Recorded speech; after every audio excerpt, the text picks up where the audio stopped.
دي احلى من نجيله الاستاد. انا عايز اسكن في الكوريدور ده، حتى الزباله مرترمينها. السعودي هيجيب وراه براندات كتيره قوي مكتوب عليها اوست عشان لو اتسرقت يعرفوا يجيبوها. حاسس ان انا في حاجه شبيهه بالجونه قوي. من ضمن الحاجات اللي هتلاحظها قوي ان الجاردنز عملاقه، يعني انا دلوقتي كنت هدي للمينتنس 9 من 10. بص الحلويات، ده سمارت هوم. دي تفاصيل مش اي ديفلوبر بياخد باله منها. شابوه اوست انها عارفه تعمل وان ستوري فيلا بالتايب ده بالحلاوه دي بالجمال ده. من 7 سنين بالظبط دي كانت اول مره اسمع عن مشروع اوست، والحقيقه انا ما كنتش مقتنع. ازاي مشروع مساحته 1000 فدان مدينه يعني هيقدر يوفر لي خدمات مشروعات ومدن اكبر 8000 و6000 فدان؟ انا مش مقتنع الحقيقه بالموقع او باللوكيشن. كمان كنت مش متخيل ازاي مشروع في المكان ده زي ما الناس قالت لنا هيقدر يوفر لي البرايفسي والخصوصيه وفي نفس الوقت هيوفر لي كميه الخدمات دي. ولكن بعد 7 سنين اوست قدرت اعرف قيمه اوست الحقيقيه اللي قدرت تثبتها على ارض الواقع. كمان قدرت اشوف قيمه ديفلوبر كبير زي اوراسكوم قدر يعمل في 7 سنين خدمات ومدينه زي اوست. فتعالوا نشوف معانا بعد 7 سنين اوست على ارض الواقع اوست في 2026 عامله ازاي، ونعمل لها ريفيو لكل خدماتها. فيلا بينا. اول مرحله انا قررت ان انا اجيها هي وايت. دي اول مرحله اتسلمت فيلات في المشروع. وايت فيها مميزات حلوه قوي. اولها الجرين سبايننج اللي احنا ماشيين فيه ده. في سبايننج كده ما بين الفيلل وما بين الخدمات وما بين المراحل الثانيه، وفي بارك كبيره في المرحله دي. التنوع والهارموني بتاعه الالوان بتاعه الزهور والشجر وشكل التنسيق بتاع الزرع لطيف جدا، يخليك تبقى حابب انك تقعد وتمشي في السبايننج ده في اي يوم او في اي وقت في اليوم. احنا حتى هنطلع على السلم ده اللي بيطلعنا على بوكيت كده، ولكن بعيدا عن السلم انا بتكلم دي الفيلل، دي وان ستوريز فيلز وفي تاون هاوسز في ظهرها وفي ستاند الونز. هي المرحله اغلبها فيلل. الفكره بتاعه انك تعمل جرين سبايننج شكله شيك قوي كده ده مش اي ديفلوبر يعرف يعمله. والتنوع بتاع الالوان مريحه للعين وفي نفس الوقت في يعني هارموني دمها خفيف في الموضوع. انا لو جيت اطلع من هنا، تعال نطلع نكتشف. بص من فوق هنا، انا متهيألي ان في اوست مش كل المراحل بنفس الليفلز، يعني في مراحل ليفلز اعلى من ليفلز ثانيه. وكمان جوه المرحله يعني احنا في وايت، المرحله الجزء اللي احنا فيه ده اعلى من المراحل الثانيه. وفي مكان للعجل او تراك للعجل موجود. في طبعا كيدز اريا لطيفه كده صغيره. وده البوكيت اعلى من الفيلات، مش جارحها طبعا عشان الفكره بتاعت الهارموني اللي احنا قلنا عليها. بص انا من هنا، انا ممكن من هنا اشوف اكتوبر كلها. حلو قوي موضوع التراك ده. تراك جوه مرحله جوه مشروع، تراك عجل، في باسكتس في كل حته. لحد دلوقتي انا ما شفتش حاجه مثلا في حاجه مش متنسقه، في مشكله في المينتنس. لا الموضوع لطيف جدا. وطول ما انت ماشي يعني لحد اكتر نقطه تقدر تشوفها انت شايف تنسيق ولون حلو، هوا حلو، اليفيشنز، مفيش مستوى واحد، في اكتر من مستوى. بص الفيلا اللي تحتينا غير الفيلا اللي جنبنا دي، غير دي.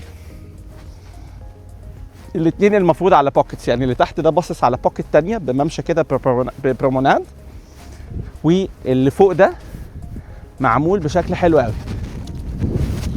هنروح بعد وايت هنروح نشوف المرحله اللي اتسلمت من الشقق اللي هي تولوا. ولكن لو احنا رحنا هناك كده بعينينا، انا في حاجه شايفها عجباني قوي في الديزاينز بتاعه الشقق. بص في تراس في بعض اليونتس، انا هروح لحد هناك هشوف في تراس في بعض اليونتس بيبقى شبه المشربيه بتاعه زمان، اللي هي المشربيه الاسلاميه القديمه في مصر القديمه بتاعتنا. المشربيه دي عجباني قوي، بتبقى معموله كلها من الخشب وبتبقى مميزه جدا وفيها طابع معماري مش هتشوف في اي حته ثانيه. يمكن المشربيه دي انا شفتها في حياتي كلها في مشروع او 2 غير اوست. فانا عاجبني الديزاين من قبل ما اروح له. انا عاجبني هناك فكره المشربيه الموجوده في بعض اليونتس، وعايز اروح واشوفها وافهم ايه. فلما نروح طولوه هنشوف هي شبه دي ولا دي مرحله ثانيه ولا ايه. وزي ما قلنا في وايت ان اغلب الديزاينز بتاعت الفيلل كلها مودرن، ليها شكل وطابع كده شبيه قوي بالجونه زي ما اتكلمنا. احنا دلوقتي هنخش الوان ستوري فيلا، وده التايب اللي بيتمناه اي حد بيشتري فيلا ستاند الون في اي حته في مصر وفي اي مكان. الوان ستوري فيلا يعني فيلا ستاند الون على دور واحد بس، وهم هنا عاملين سباكس عالميه في الوان ستوري فيلا اللي مسلمينها في مرحله وايت. يعني بص المدخل عامل ازاي، بص الباب عامل ازاي. اغلب الفيلل هنا زي الشقق كانت بتتسلم متشطبه في مرحله وايت. احنا مش بنتكلم عن فيلا بعينها طبعا، بس انا بتكلم على السبيكس، ارتفاعات الاسقف، بتكلم 5 متر، بتكلم على شكل السيلينج، شكل الازاز السيلينج، الازاز الطويل اللي بيدخل لك هواء وشمس طول اليوم. بتتكلم على سبيكس فينيشنج محترمه قوي طبعا، لان هم كانوا زي ما قلنا بيسلموا المرحله دي اوريدي متشطبه. طبعا في تفاصيل كتيره، في ناني روم وفي درايفر روم، وزي نفس التايب ده بيتباع في مراحل حاليا لسه اندر كونستراكشن. بص الحمامات، بص الرخام، بص حاجه زي كده عاملينها ازاي. الوان ستوري فيلا تايب بيحسسني ان انا غني.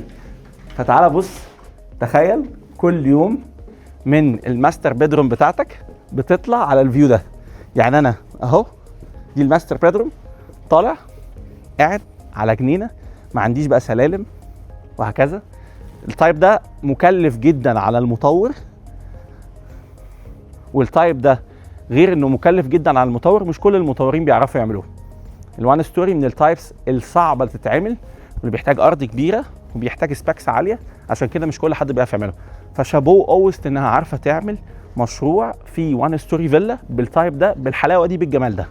بس الحته دي او بزنس بارك. احنا عندنا في اوست في ال1000 فدان 200 فدان خدمات كوميرشال وريتيلز وهكذا. او بزنس بارك ده 21 فدان، ده اول جزء كوميرشال اتسلم في المشروع. الحته دي هيكون فيها شويه فاسيلتي لطيفه جدا. سعودي اكسبكتد انه يفتح الفتره الجايه. في بتاع ايس كريم مشهور قوي. في كذا براند بيفتح. وبالمناسبه المكاتب الاداريه كلها تقريبا شغاله. انا مش محتاج اخش بصراحه المرحله فيها شويه فاسيلتي مع الوقت بتشتغل، وفيها خدمات بتشتغل حلوه قوي، واهمها سعودي فتح هنا. اعرف ان سعودي هيجيب وراه براندات كتيره قوي، واعرف ان السعودي اي حد هيخش عنده هيخش القسم السندوتشات. هقول له بعد كده يعني كلمني يبعت لي DM وانا هقول له يشتري ايه من عند سعودي عشان يعمل سندوتشات حلوه. ده موضوع خلصان يعني. بص المباني، بص الديزاينز. يعني انا مش اركتكتشر قوي، بس انا افهم شويه في الحته بتاعت الديزاينز. ان الديزاين ده بيدخل شمس قليله بس بيدخل هواء كتير. لو انت حبيت ان انت تستخدم الميكانيزم وتفتح الشباك الموجود، وفي نفس الوقت الديزاين او الاركتكتشر المعماري اللي فكر في الديزاين ده هو بيستهدف انه يقلل استهلاك الكهرباء واستهلاك الطاقه. بص احنا جينا مرحله تولوة، وزي ما انت شايف كده الاطفال بيلعبوا يعني. واكتر حاجه في تولوة جاذبه انتباهي غير البوكيتس هنتكلم عليها او اللاندسكيب. احنا اتفقنا بقى راسكم اوست حته في اللاندسكيب حلوه قوي، بس الاركتكتشر انا اول حاجه ما عنديش كل البيوت مش بنفس اللون. ده مدي على ليموني او اصفر شويه، ده جراي، ده مدي على بيج، ده مدي لون تاني. الديزاينز بتاعت البيوت شكلها انا حاسس ان انا في حاجه شبيهه بالجونه قوي. الجونه بتاعت اوراسكوم واوست بتاعت اوراسكوم. اكتر كمان حاجه شداني هي مداخل العماير. يعني انا بص مدخل العماره عامل ازاي. بص كده تعالى معايا. العماره دي ليها مدخلين. انت طبعا هنا عندك مدخل بيطلعك على طول على البوكيت او على الفيو اللي انت فيه، اللي هو المدخل ده. في مدخل تاني من ورا من عند الباركينج، وفي اندر جراوند باركينج. يعني انت عندك اتنين، عندك سلوت باركينج بره وعندك اندر جراوند باركينج تحت الارض. فالفكره في الالوان المختلفه بالمداخل. انا مش عارف المدخل ده مفتوح ولا لا. المدخل ده مش مفتوح، بس اهو على طول قدامي الاسانسير، والمدخل التاني مفتوح هنروح له وهنبص عليه. الفكره في المداخل، الفكره في انك عامل ممشى بشكل او باخر. هنا في مانتنس، واضح ان في مانتنس شغال، الناس شغاله وبتعمل مانتنس، شغاله بتشد كابل كهرباء وبتعمل كابل كهرباء، بتوصل غالبا كهرباء لجنينه الفيلا، جنينه الشقه دي. الفكره انك تعمل حاجه بالشكل ده بالالوان دي، الالوان المختلفه دي بالنسبه لي حاجه جديده. انا هنا مش بقول ان هو حلو او وحش، حلو او وحش دي اذواق. انا هنا بقول ان هو مختلف. انا ما شفتش حاجه فيها كميه الالوان دي وتايبس مختلفه بالوان مختلفه. العماير مش شكل بعضها، العماير مش شبه بعضها، العماير مختلفه، كل واحده مختلفه عن الثانيه. ده غير ان كلها باصه على بوكيت، نفس فكره التراك بتاع العجل والجري، نفس فكره الجرين سبايننج الموجود في كل حته، نفس فكره الهارموني اللي احنا بنقول عليها بتاعه الالوان بتاع الشجر اللي احنا قلنا عليها وبدانا فيها في مرحله وايت، مرحله الفيلل اللي احنا صورنا فيها في الاول. وبما ان المرحله دي اسمها تولوا، ففي واحد صاحبي بيقول لي ان في بنت اسمها تولوا. انا مش عارف، يا ريت لو حد يعرف بنت اسمها تولوا يمنشنها يعني، عشان انا اسم غريب شويه بس اكيد هيبقى اسم حلو على حد حلو اكيد. سيتنج اريا دمها خفيف مع برجوله في وسط بوكيت. البرجوله دي معموله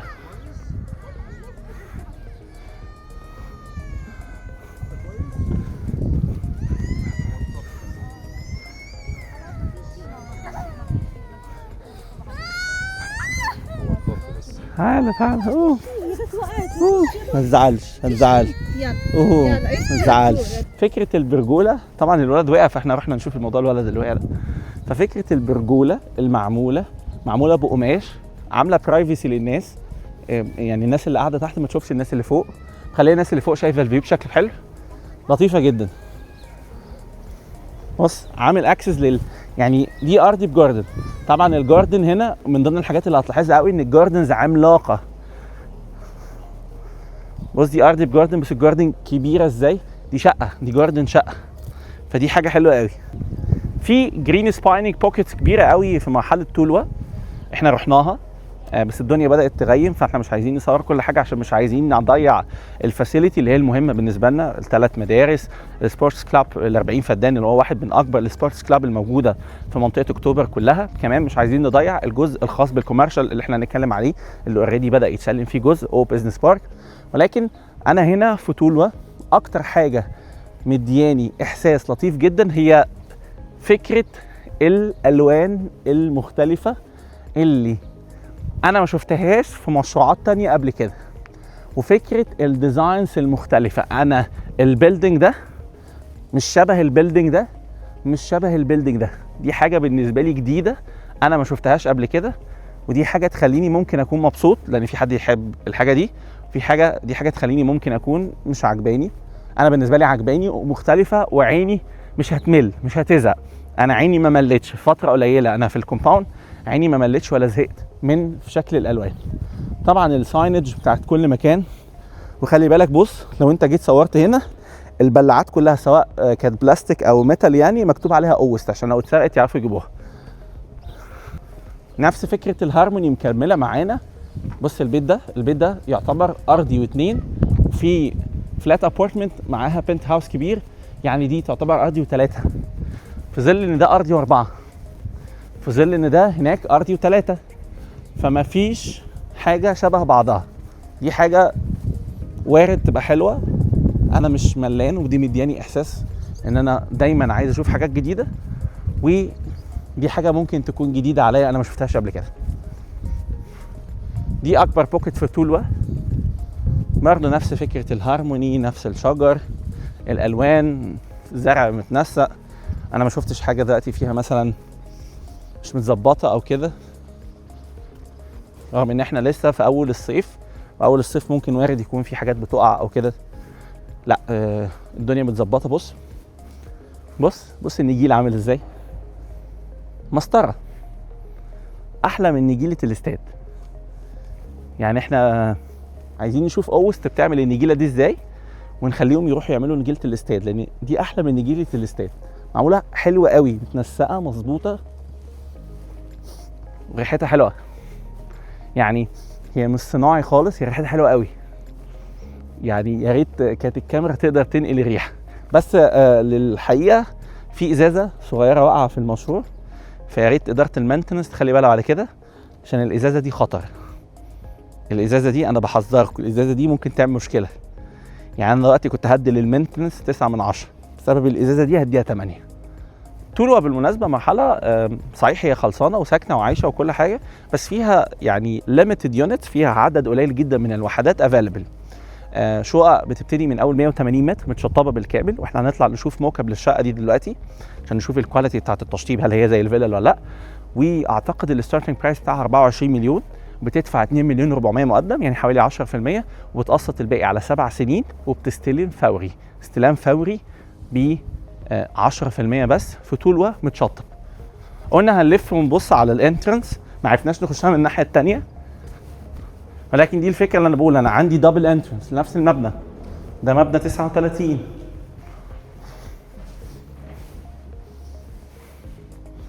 حلو ده. متهيألي دي سيرفيس روم واكزت فور ان اكزت يعني، وده الاسانسير بتاعي، وده المدخل اللي احنا ما كناش عارفين نخش منه اهو. احنا هنا في الكوريدور ما بين الشقق وانا في الدور الثالث. انا عايز اسكن في الكوريدور ده، يعني انا هنا هتقولي كل يوم اقعد بكوبايه قهوه واسمع ويجز بصراحه بالنسبه لي بيخليني اعيط، فهتقولي كل يوم كوبايه قهوه ويجز واقعد اتفرج على الفيو ده. يعني انا جربت شوت صورناه في كل حته صح؟ هنا بقى لا تخرج قبل ان تقول سبحان الله. بص دي بتسد كده، مفيش هتسد كده عادي، ده انت لازم تزود كده ترمي بقى، حتى الزباله من ريحه ترمينها. بص ده شكل السباكس بتاعت الفينشنج بتاعت مرحله طولوه، ودي نموذج شبيه بالشقه ال 180 متر اللي كنا بنتكلم عليها تحت. طبعا هي دي مش هي بالظبط، مش شبهها بالظبط، بس هي شقه متشطبه. بص الديزاينز، بص الفيوز، بص الشكل، بص البوكيت، بص السيلينج، بص الحلويات. بص سمارت هوم باي ريكوست، يعني انت هنا بص بقى ده سمارت هوم، كل حاجه عايزين نعملها في البيت وبنمانج البيت وكهربة البيت على حسب السمارت هوم. والسمارت هوم ده باي ريكوست، يعني لو عايز بيتك يكون سمارت ويتسلم هنا سمارت يبقى باي ريكوست. الماوس اهو، وبنغير بقى في اكزت وفي سيتنجز وفي معلومات وهكذا. حلو. بص سمارت هوم، فكل ما بمشي في حته النور بينور. دول غرفتين بيصرف عليهم حمام.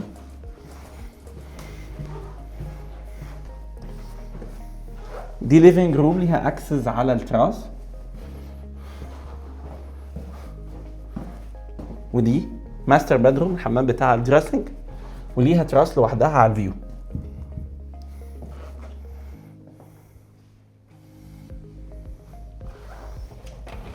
بص برضو دي حاجه لفتت نظري قوي، هو عامل حساب الصرف في التراسات. يا جماعه انا بدفع فلوس كتيره هنا، مش بدفع فلوس قليله، فلما بدفع فلوس كتيره في اماكن كتيره بدفع فيها فلوس كتيره ما باخدش سيرفيس عاليه، ما باخدش كواليتي عاليه، ما باخدش ديتيلز. انا عامل حساب الصرف والميل بتاع التراس. التراس صغير في الاوضه الماستر غير التراس الكبير بتاع الريسبشن، فتفصيله زي دي مع الاناره اللي شكلها لطيف قوي جدا، مع ان انا عامل حسابي على ان الجزء الخاص بالمفاتيح يكون متغطي عشان برضه لو في مطر او حاجه. دي تفاصيل مش اي ديفلوبر بياخد باله منها، دي حاجات انا المفروض اخد بالي منها عشان دخلت كومباوندز كتيره، دي حاجات انا لازم اخليك تاخد بالك منها. فدي تفصيله بفلوس انت بتدفع ثمنها، والشركه ذكيه جدا ومركزه جدا وعارفه الديتيلز واحتياج العميل بتاعها فمركزه فيها. بس هم لو ما بيحبوش ويجز احنا ممكن مروان موسى خلينا في مروان موسى. احنا كده رايحين على النادي. النادي هو اوست سبورتس كلاب، يعني النادي باسم اوست مش باسم اي اكاديمي تانية، اكاديمي بره مصر. كان في بلان لكده بس ما حصلتش. بس الفكره ان النادي ده واحد من اكبر الانديه ان لم يكن اكبرهم في منطقه اكتوبر. 40 فدان نادي بيخدم على 1000 فدان. انت متخيل يعني ايه 40 فدان؟ يعني اولموست بتتكلم من 5% من مساحه المشروع نادي فقط لا غير. والنادي شغال اهو، ادي الجيت بتاعته وده الباركينج بتاعه، وفي طبعا بادل وتنس كورت شغاله، وفي ملاعب كوره، وفي سواميك بولز، وفي حاجات كتير شغاله قوي. المميز كمان واللي احنا ما قلناهوش ان كل مرحله از بارسل مقفول عليها بجيت. يعني احنا دلوقتي ماشيين في المدينه، او بزنس بارك على شمالنا، المدارس بتاعتنا على شمال على يمنا، والسبورتس كلاب على يمنا، ولكن الخدمات دي والفاسيلتيز دي ليها اكسس من بره. انت لو تقدر تخشها من بره انت مش مضطر انك تخش الكومباوند، غير ان كل مرحله جوه الكومباوند ليها الجيت بتاعها. فهي تعتبر كومباوند صغير مقفول عليه جوه المشروع في وسط الكومباوند الكبير، والخدمات موجوده يمين وشمال. يعني انا دلوقتي هخش على الزون بتاعه المدارس. السلام عليكم. خش على الزوم بتاعت المدارس. احنا عندنا 4 مدارس في المشروع. يعني انا عندي كين كوليدج، عندي نرمين اسماعيل NIS، عندي BCCIS، وعندي ساكسوني. دي بالذات كنت دي مدرسة جاية من بريطانيا مخصوص على اوست، مش موجودة في اي حتة تانية في مصر غير في اوست. بالمناسبة في مبنى هنا بيبني، المبنى ده يعتبر اكستنشن لمدرسة من المدارس. يعني هو انا ما عنديش كونستراكشن، المدارس كلها شغالة، وهم زي ما انت شايف كده قافل الكومباوند او فاصل الكومباوند عن المنطقة بتاعت المدارس اللي ليها اكسس من بره خالص بعيدا عن الكومباوند. عواميد النور معمولة ليد لايت، ودي اعتقد سولار انرجي، مش عارف، دي ممكن تبقى بالطاقه الشمسيه، بس كونها معموله بالليد لايتس فهي برضو حاجه مش كل يوم بنشوفها. عواميد نور جوه مشروع ايه سيف انرجي وسيف انرجي. ماشي. احنا اتكلمنا على الاركتكتشر هنا انها بتسيف انرجي، بس انا قصه ان عواميد النور معموله ليد لايتس دي حاجه مش موجوده في اي مكان. بالمناسبة المشروع في مراحل زي ما انت بتصور كده، صور شمالي كده، في حاجات اوريدي استلاماتها مش فوري، ولكن في استلامات 6 شهور، وفي استلامات سنة، وفي استلامات سنتين، في استلامات 4 سنين، في فيلل، في شقق متشطب ومش متشطب، في عندي اوبشنز كتير قوي. وعندي الحاجات الاستلامات القريبه او الفوري على 7 سنين فتعتبر بيمنت بلان مرتاحه برضو، وعندي الاستلامات البعيده بيمنت بلان على 10 سنين. وزي ما قلنا في متشطب او مش متشطب. بص يعني تخيل ده ماكسيمم سنه وتقدر تستلمه، فحاجه حلوه قوي ان انت النهارده تقدر تخش بيتك وتقسط على مده توصل ل 10 سنين، تستلمه متشطب او مش متشطب على حسب المرحله وتعيش فيه. طبعا بقى في مراحل لسه تحت الانشاء احنا ما اتكلمناش فيها. يعني احنا عندنا بقى حاجات كتيره جدا ما اتكلمناش فيها. يعني عندنا كلاب يارد، عندنا سبرينج فالي، عندنا كور، عندنا كورسي، عندنا ميد يارد، عندنا بارك سايد، عندنا اوفيوز، عندنا مراحل كتيره تحت الانشاء. واحنا قلنا ان في حاجات كتيره هنا مميزه، وكل بارسل مقفوله على نفسها بخدماتها، وكل بارسل ليها جيت خاصه بيها. احنا دلوقتي هنخش الكوميونتي. الكوميونتي بقى تخش تاكل تشرب، بيست واي اهو قدامنا، ديلي دوز قدامنا، مكان شكله شيك من اول يوم موجود، وانت لسه مسلم مرحلتين بس في المشروع، عندك كل الفاسيلتي دي، فالامور مختلفه تمام. تعال نخش نشوف كده، نشرب لنا قهوه ولا حاجه، نقيم القهوه عندهم. يعني ممكن القهوه تبقى وحشه فهنقيمها، نقول برضو الريفيو حقيقه يعني. وهنني هنا ريفيو بتاعنا من قدام ديلي دوز واحنا بنشرب القهوه بتاعتنا، وهنقول الريفيو. بصراحه انا في ال7 سنين اللي انا شفتهم في مشروعات تانية وعند ديفلوبرز تانيين انا مبهور. 7 سنين في مشروع 1000 فدان تقدر تسلم مرحلتين وكل الخدمات دي حاجه مميزه جدا. نسبه اللاندسكيب ونسبه الووتر فيتشر ونسبه السكن والهارموني الموجوده حاجه جديده. طب خلينا نقيم. لو هنتكلم عن الفاسيلتي فاحنا مش هنقدر ندي الفاسيلتي اقل من 9.5، اصل 1000 فدان وفي كل الخدمات دي، هنقول ايه تاني؟ طب بالنسبه للمانتنس احنا قلنا هناك ان احنا كنا عايزين نديها 9، بس هنديها 8 عشان شويه الحاجات البسيطه اللي احنا اتكلمنا فيها. اما بالنسبه للاركتكتشر فالاركتكتشر عجبني قوي، وزي ما قلنا هو الموضوع اذواق، بس هم عندهم حاجه جديده مش موجوده في اي حته، زي الوان ستوري فيلا الموجوده في كل تقريبا مراحل المشروع او اغلبها، وفكره المباني اللي كلها مش شبه بعضها سواء في التايب او في الالوان. فانا مبسوط قوي من الاركتكتشر ومبسوط قوي من الديزاينز المعموله، حتى في او بزنس زي ما اتفقنا فكره ترشيد الطاقه. فانا في الاركتكتشر هديها 8.5 من 10. اما بالنسبه للكوميونتي فمعروف ان اوست غير، سواء المدارس سواء النادي سواء الفاسيلتي سواء كل حاجه، فاوست في الكوميونتي عالي قوي، بس مش هنقيمه. خلينا نقيم المشروع اوفر اول بالنسبه لي اوست 8.5 من 10، وحاجه هايلي ريكومند جدا تشتري فيها وتعيش فيها. وزي ما قلنا اوست في مراحل تحت الانشاء وفي مراحل متسلمه. يعني لو هنتكلم ان اقل شقه النهارده في اوست غرفتين بتتكلم في 9 مليون، واقل شقه 3 غرف بتتكلم في 14 مليون. وزي ما قلنا متشطب او مش متشطب، وزي ما قلنا في استلامات من اول سنه لحد 4 سنين.